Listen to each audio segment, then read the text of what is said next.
নমস্কার। আজকের গল্প ঠগ, লিখেছেন রমাপদ চৌধুরী। গ্রীষ্মের ছুটিতে মামাবাড়ি যাচ্ছিলাম। ভিড় ঠেলে কোনো রকমে বাক্স বেডিং তুলে থার্ড ক্লাস কামরার এক পাশে একটু জায়গা করে নিয়ে গুছিয়ে বসেছি। দেখি কি মাঝখানের দুটো বেঞ্চি পার হয়ে ওদিক থেকে একজোড়া চোখ ভুরু কুঁচকে আমার দিকে এক দৃষ্টে তাকিয়ে আছে।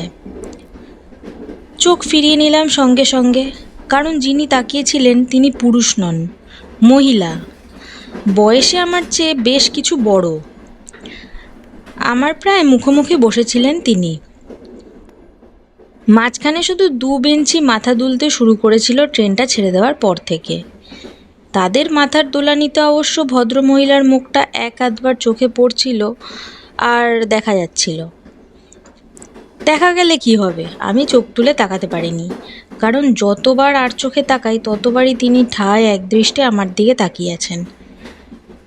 দু একবার মনে হলো তিনি যেন ঠোঁট টিপে মুচকি মুচকি হাসছেন আমার অস্বস্তি দেখে। ফর্সা গোলগাল মুখ, সিঁথিতে চওড়া সিঁদুর, হাতে কি একটা বইও ছিল।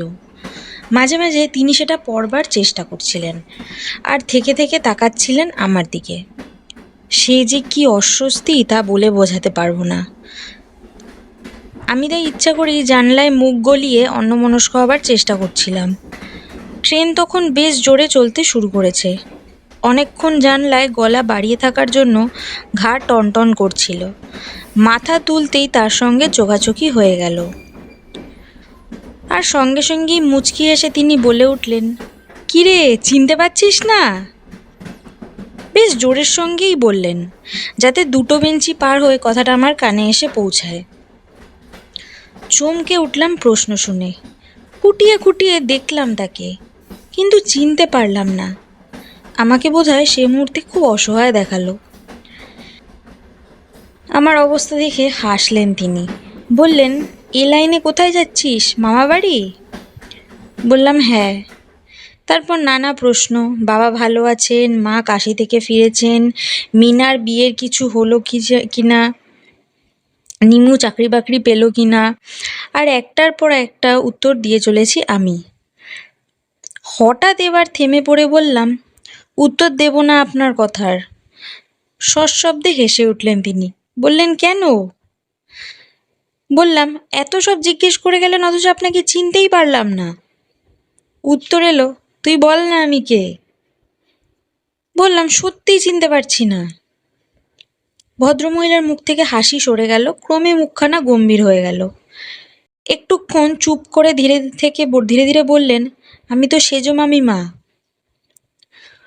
উত্তর দিতে তিনি বেশ একটু অস্বস্তি বোধ করলেন, কিন্তু উত্তর শুনেও আমি চট করে বুঝে উঠতে পারলাম না। মনে মনে আমি তখন বিশ্বব্রহ্মাণ্ড তোলপাড় করছি। সেজ মামিমা? কেন সেজ মামিমা হবে? এদিকে ট্রেন তখন এসে দাঁড়িয়েছে একটা ছোট্ট স্টেশনে। তাড়াহুড়ো করে সেই স্টেশনেই নেমে গেলেন তিনি। ট্রেন আবার ছেড়ে দেবার মুহূর্তে ফিরিয়ে তাকিয়ে দেখি মুচকি হেসে বিদায় জানালেন। আর স্টেশনের নামটা চোখে পড়তেই আমার মনে পড়ে গেল, আরে এ তো করণডিহির মামিমা, আমাদের বুলু মামিমা। আশ্চর্য, বুলু মামিমাকে একেবারেই চিনতে পারিনি। অনুশোচনায় মন ভরে গেল, ব্যথায় টনটন করে উঠল বুকটা। আশ্চর্য, যার কথা কোনোদিন ভাবিনি, যার কোনো খবরই রাখিনি এতকাল, তিনি দেখেই চিনতে পারলেন। কথাবার্তায় মনে হলো সব খবরই রাখেন আমাদের, সম্পর্কটা আমরাই মুছে ফেলেছি, তিনি কিন্তু মনে মনে পুষে রেখেছেন সব স্মৃতি। আমি তো সেজ মামিমা। কথাটা গুনগুন করলো মনের মধ্যে। চেহারাটা তার বদলে গেছে বলেই কি, না মন থেকে তাকে মুছে ফেলেছি বলেই চিনতে পারলাম না। সেজ মামিমা বলতেই চোখের সামনে অন্য একটি মুখ ভেসে উঠেছিল, যে মুখ গত 10-12 বছর ধরে দেখে আসছি। মামাদের সমস্ত সংসারটি যিনি বাসুকের মতো ধারণ করে আছেন মাথার উপর। খেতে ভালোবাসি বলে সারা গা খুঁজে যিনি মাগুর মাছ জোগাড় করে আনেন, ইঁচড়ের তরকারি রাঁধেন চমৎকার। অর্থাৎ রানী মামিমাকেই আমরা সেজ মামিমা বলে জানি। আর ট্রেনে দেখা ইনি হলেন বুলু মামিমা। ব্যাপারটা এই যে সেজ মামার দুটো বিয়ে, রানী মামিমা আর বুলু মামিমা। দাদামশাই ছিলেন ও তল্লাটের বড় জমিদার। কত বড় তা ভাঙা পুরনো কাছারি বাড়িটা দেখলেই বোঝা যায়। বিয়ের সময় ধুমধামও কম হয়নি। ব্যান্ড বাজানোর দল এসছিল কলকাতা থেকে। কার্বাইডের আলোয় চারিদিক সাজানো হয়েছিল, আর নিমন্ত্রিতের সংখ্যা ছিল 2000-এরও বেশি। সেসব ছবি এখন চোখের সামনে ভাসে, স্পষ্ট মনে পড়ে সব। দাদামশাই দামি শাল গায়ে রুপোর পাতে মোড়া ছড়ি হাতে হুকুম দিচ্ছেন সবাইকে। আদর আপ্যায়ন ঠিক হচ্ছে কিনা তদারক করছেন, আর সকলেই তটস্থ। ছোটখাটো কোনো গাফিলতির জন্য দাদামশাই না চটে যান। চটে গেলে কারো রক্ষা নেই, প্রলয়কাণ্ড বাঁধিয়ে বসবেন।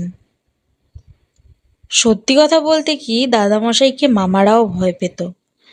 আমরা তো অনেক সময় কাছে যেতেই সাহস পেতাম না, কারণ এমনি সকলের সঙ্গে হেসে খেলে কথাবার্তা বলতেন ঠিকই, কিন্তু তার হুকুমকে ভয় পেত সকলে। একবার যা মুখ থেকে বের হবে তার নড়চড় হবে না। বিয়ে যখন ঠিকঠাক, বাবা নাকি বলেছিল, যার বিয়ে তাকে একবার মেয়ে দেখে আসতে বললে ভালো হতো না? দাদামশাই হেসে উড়িয়ে দিয়েছিলেন, বলেছিলেন, মেয়ের বাপ তার মেয়েকে বিয়ে দিচ্ছে আমার ছেলের সঙ্গে। পাত্র দেখে যদি বিয়ে দিত তো পাত্রের মতামতের কথা উঠত। আর এই কথাই শেষ পর্যন্ত বহাল রইল। নিজে মেয়ে দেখতে যেতে পারলেন না সেজ মামা। বিয়ের পর সেজ মামার পিছনে গাঁটছড়া বাঁধা রানী মামিমা যখন এসে নামলেন গাড়ি থেকে, তখন সব আশঙ্কা মুহূর্তে মিলিয়ে গেল। এমন রূপ নতুন বউয়ের! সবাই তারিফ করলো দাদামশাইকে। বললে, পছন্দ বটে, খুঁজে খুঁজে সবচেয়ে সুন্দরী মেয়েটিকেই ছেলের বউ করে এনেছেন। তারিফ শুনে খুশির হাসি হাসলেন দাদামশাই। বললেন, দেখো বাপু, বুড়ো বয়সটার একটা দাম আছে। ছেলের ছোকরারা ভুল করতে পারে, কিন্তু বুড়োরা ভুল করে না। সবাই স্বীকার করলো সে কথা। রানী মামিমা যে শুধু দেখতে সুন্দর ছিলেন তাই নয়, গুণও ছিল অনেক। মাস কয়েক যেতে না যেতে সে পরিচয়ও পাওয়া গেল। সব সময় মুখে হাসি লেগে আছে। সংসারে যে কাজই হোক, সর্বপ্রথমে এগিয়ে আসবেন রানী মামিমা। শ্বশুর শাশুড়ির সেবা, ছোটদের যত্ন আত্তি থেকে পুজো পার্বণের ব্যবস্থা, সব দিকেই তার চোখ। সদৌ বিপদে আপদেও হাসি লেগেই আছে মুখে। কিন্তু সে আর কতদিন? বছর ঘুরতে না ঘুরতেই অঘটন ঘটে গেল একদিন। দাদামশাই বসে বসে তেল মাখছিলেন। রানী মামিমা সামনের কুয়োয় জল তুলছিল দাদামশাইয়ের স্নানের জন্য। বাড়িতে চাকর বাকর যথেষ্ট থাকলেও দাদামশাই নিজের হাতে তেল মাখতেন, আর রানী মামিমা নিজের হাতে জল তুলে দিতেন তার স্নানের জন্য। এদিকে তেল মাখতে মাখতে হঠাৎ দাদামশাইয়ের চোখ গেল রানী মামিমার পায়ের দিকে। তার গোড়ালির উপর চোখ পড়তেই কপাল কুঁচকে উঠল দাদামশাইয়ের। গম্ভীর গলায় ডাকলেন, সেজ বৌমা, এদিকে এসো তো একবার। ঘোমটাটা একটু টেনে রানী মামিমা হাসি মুখে কাছে এসে দাঁড়ালেন। দাদামশাই একটা আঙ্গুল দেখালেন রানী মামিমার গোড়ালির দিকে। গম্ভীর গলায় প্রশ্ন করলেন, কি এটা? আমিও দেখিনি তার আগে, দেখে শিউরে উঠলাম। সেতির দাগটুকু দেখে ঘৃণায় আতঙ্কে সরে এলাম। রানী মামিমা চুপ করে রইলেন, কোনো উত্তর দিতে পারলেন না। কি বা উত্তর দেবেন এই প্রশ্নের? দাদামশাই আবার প্রশ্ন করলেন, কতদিন হয়েছে? রানী মামিমা এবারও কোনো উত্তর দিলেন না। দাদামশাই জিজ্ঞেস করলেন, বিয়ের আগে থেকেই আছে? রানী মামিমা মাথা নিচু করে পায়ের নিচে মাটি খুঁড়তে খুঁড়তে বললেন, হ্যাঁ। আর কোনো কথা হলো না। তোলা জল হুড়হুড় করে ঢেলে দিলেন দাদামশাই। নিজের হাতে জল তুলে স্নান সেরে বেরিয়ে গেলেন বৈঠকখানায়। সারা বাড়ি তখন থমথম করছে, সকলের চোখে মুখে আতঙ্ক। দাদামশাইয়ের ভাবগতিক দেখে সকলেই বুঝতে পারল এটা কোনো ঝড়ের পূর্বাভাস। একে একে কানাঘুষো ফিসফিস বন্ধ হলো। শুনলাম দাদামশাই নাকি রানী মামিমার বাবাকে চিঠি দিয়েছেন অপমান করে। চিঠি দিয়ে জানিয়েছেন তার মেয়েকে ফিরিয়ে নিয়ে যাওয়ার জন্য। সপ্তাহখানিক পরেই হন্তদন্ত হয়ে ছুটে এলেন রানী মামিমার বাবা। পায়ে ধরে ক্ষমা চাইলেন, কত কি বোঝালেন, কিন্তু দাদামশাই এতটুকু নরম হলেন না। সকলেই বুঝতে পারল তার মত বদলানো যায় না। এদিকে রানী মামিমার অত সুন্দর চেহারা এক সপ্তাহেই কালি হয়ে গেছে। 3 মাসের রুগীর মতো পাংশু মুখ, চোখের কোলে দুশ্চিন্তার ছায়া, শরীরে কোথাও যেন এক ফোঁটা রক্ত নেই। দেখলেই মনে হয় যেন কান্না থমকে আছে চোখের আড়ালে, কানা অবধি ভর্তি জলের গেলাসের মতো। একটু নাড়া দিলেই যেন উপচে পড়বে। বাবা বোঝাবার চেষ্টা করলেন, মামারা বোঝাবার চেষ্টা করলেন, এমনকি দিদিমাও রাগ করে আহার নিদ্রা ত্যাগ করলেন। কিন্তু দাদামশাইয়ের সেই এক কথা, এ রোগ আমাদের বংশে কারো কখনো হয়নি, এ রোগে আমাদের বংশ নষ্ট হতে দেব না। গায়ের ডাক্তারকে ডেকে আনা হলো। তিনি বোঝালেন এটা এমন কিছু ভয় পাবার মতো রোগ নয়, ছোঁয়াচে তো নয়ই। কিন্তু কে কার কথা শুনে? শেষ পর্যন্ত দিদিমা বললেন, তুমি কি পাগল হয়েছো? বৌমার দিকে তাকিয়ে বুঝতে পারোনি? এই সময় কি যাও বললেই যাওয়া যায়? সে কি? চমকে উঠলেন দাদামশাই। দিদিমার ইঙ্গিতটা বুঝতে পেরে কিছুক্ষণ চুপ করে থেকে বললেন, তাহলে আর কোনো কথা চলে না। ও মেয়েকে আমার বাড়ির বউ করে রাখতে পারি না, ও রোগ জন্মগত। কান্নাকাটি, অনুরোধ উপরোধ কিছুই টিকল না। রানী মামিমাকে চলে যেতে হলো। রানী মামিমা চলে যাবার পর থেকেই পরিবর্তন শুরু হলো সেজো মামার। সব সময় চুপচাপ বসে কি যেন ভাবেন, একা একা থাকেন, কথা বললে বিরক্ত হন। দাদামশাইয়ের কাছে চাপা থাকলেও আর সকলেই জানতো। আগে জানালে হয়তো বিয়েই হতো না, এই আশঙ্কায় এটুকু চেপে রাখতে বাধ্য হয়েছিলেন রানী মামিমার বাবা। বিয়ের পরই নাকি কাঁদতে কাঁদতে সে কথা সেজো মামাকে বলেছিলেন রানী মামিমা। সেজো মামার দিক থেকে কোনো ক্ষোভ ছিল না, কোনো আক্ষেপ ছিল না তার জন্য। তাই সবচেয়ে বেশি আঘাত পেলেন সেজো মামা নিজে। আরও আঘাত পেলেন যখন দাদামশাই বলে বসলেন ছেলের আবার বিয়ে দেব আমি। বেঁকে দাঁড়াবার চেষ্টা করলেন সেজো মামা। সেই প্রথম বোধহয় দাদামশাইয়ের বিরুদ্ধে কেউ বিদ্রোহ করার সাহস পেল। বাধা পেয়ে আরও রেগে গেলেন তিনি। ঘটককে সঙ্গে নিয়ে বেরিয়ে পড়লেন মেয়ে দেখতে।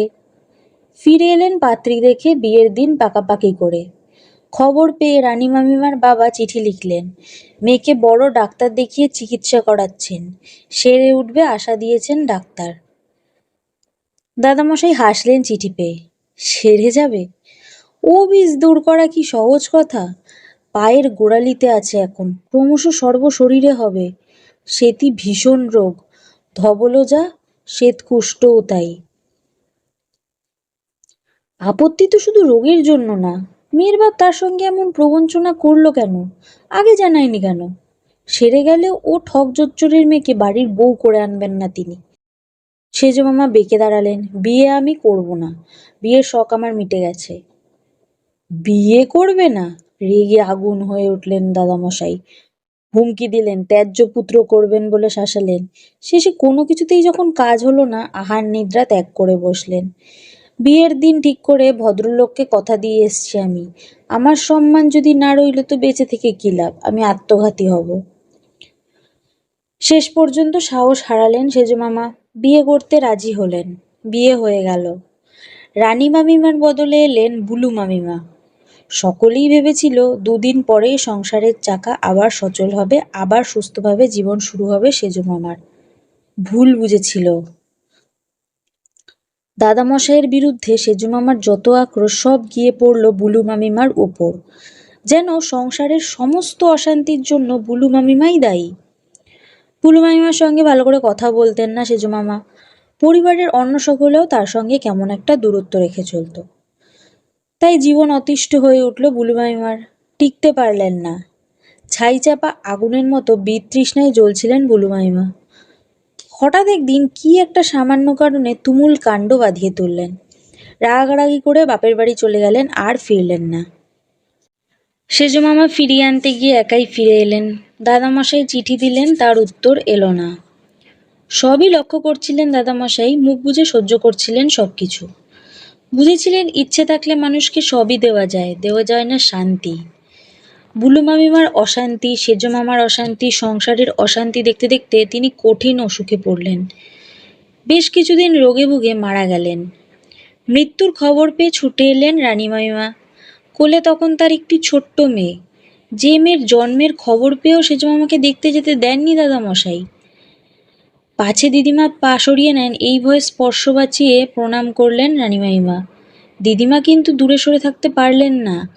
দুহাত বাড়িয়ে ফুটফুটে নাতনিটিকে কোলে তুলে নিলেন। বললেন, সেজ বৌমা, ভগবান যা দিয়েছেন তাকে ঘৃণা করা চলে? তোমার পায়ে যা হয়েছে তা আমার ছেলের গায়েও হতে পারত, তখন কি আমি তাকে ফেলে দিতে পারতাম? সে কথা শুনে দিদিমাকে জড়িয়ে ধরে রানীমাইমার সে কি কান্না! দিদিমাও কাঁদলেন, বাড়ির সকলেই কাঁদল। চোখের জালে সব বিষ, সব অভিশাপ ধুয়ে মুছে গেল। শান্তি নামল সংসারে। কিন্তু দিন কয়েক পরে বুলু মামিমাও এসে হাজির হলেন। শ্বশুরের মৃত্যুর খবর জেনেও কি করে আর দূরে থাকেন। বুলু মামিমা প্রণাম করে উঠতেই ছোট্ট ফুটফুটে নাতনিটিকে তার কোলে দিয়ে দিদিমা হেসে বললেন, এই নাও তোমার মেয়ে, এবার থেকে তোমার। মেয়ে? কার মেয়ে? বিস্ময় চোখ কপালে উঠল বুলু মামিমার। এদিকে পরিচয় পেয়েই রানী মামিমা ছুটে এলেন। বোনের মতো স্নেহের আলিঙ্গনে বুলু মামিমাকে কাছে ডাকলেন। কিন্তু বুলু মামিমার চোখে তখন আরো বিস্ময়। যেন ঠিক এমনটি আশা করেননি তিনি। বোধহয় অন্য কিছু ভেবেছিলেন, অন্য কোনো কল্পনা। যেমন এসেছিলেন হঠাৎ, তেমনিই চলে গেলেন হঠাৎ। কেন চলে গেলেন কেউ বুঝতে পারল না। তারপর আর ফিরে আসেননি বুলু মামিমা। হয়তো 10, হয়তো 12 বছর পার হয়ে গেছে, কিন্তু কোনোদিন তাকে ফিরিয়ে আনার কথা কল্পনাও করেননি সেজ মামা। প্রথম প্রথম আলোচনা হতো, দু একবার উঠতো বুলু মামিমার নাম। কেউ শুধু তারই দোষ দেখতো, কেউ বলতো তার কোনো অপরাধ নেই। এমনি করেই কখন যে সকলের মন থেকে বুলু মামিমার নাম মুছে গেল, কখন যে আমরা তাকে একেবারে ভুলে গেলাম তা বুঝতে পারিনি। তিনি বেঁচে আছেন কি নেই, থাকলে কোথায় আছেন, কেমন আছেন, এইসব প্রশ্নও কখনো জাগেনি মনে। 10-12 বছর পর হঠাৎ দেখা হয়ে গেল বুলু মামিমার সঙ্গে। চেহারা একেবারে বদলে গেছে, দেখে চেনাই যায় না। তারপর স্টেশনের নাম দেখে মনে পড়ে গেল, কিন্তু তখন আর সময় নেই, ট্রেন ছেড়ে দিয়েছে। বাড়ি পৌঁছে সকলকে না জানিয়ে পারলাম না ব্যাপারটা। সকলের সামনেই বললাম, আজ একটা ব্যাপার হয়েছে বুলু মামিমা, করণডিঘির মামিমার সঙ্গে দেখা হয়ে গেল ট্রেনে। সকলেই চমকে উঠল।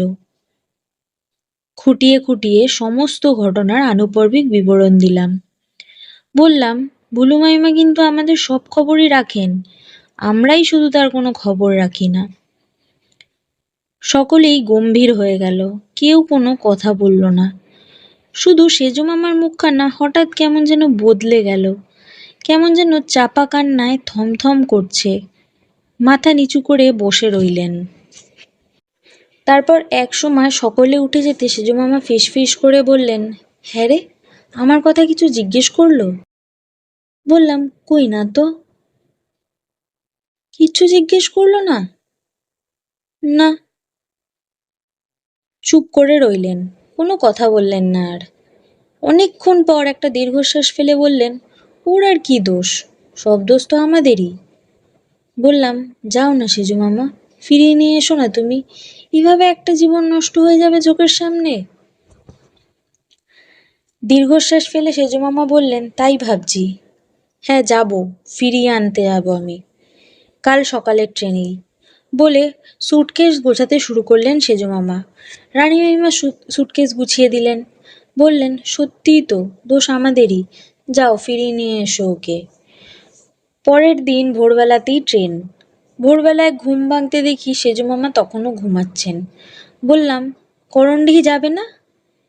সেজু মামা ঘুম ঘুম চোখেই বললেন, বড় ঘুম পাচ্ছে রে, এখন থাক, 10টার ট্রেনে যাব। 10টার সময় খোঁজ নিয়ে জানলাম একটা কাজ সেরে আসতে গেছেন সেজু মামা। ফিরে এসে বললেন, বড় দেরি হয়ে গেল রে, বিকেলের ট্রেনেই যাব। বিকেলবেলায় বললেন শরীরটা ভালো নেই, তাছাড়া পরের সপ্তাহে তো ওদিকে একদিন যেতেই হবে, তখনই বরং। পরের সপ্তাহ ফিরে আসতেই বললাম করণডিহি গেছিলে?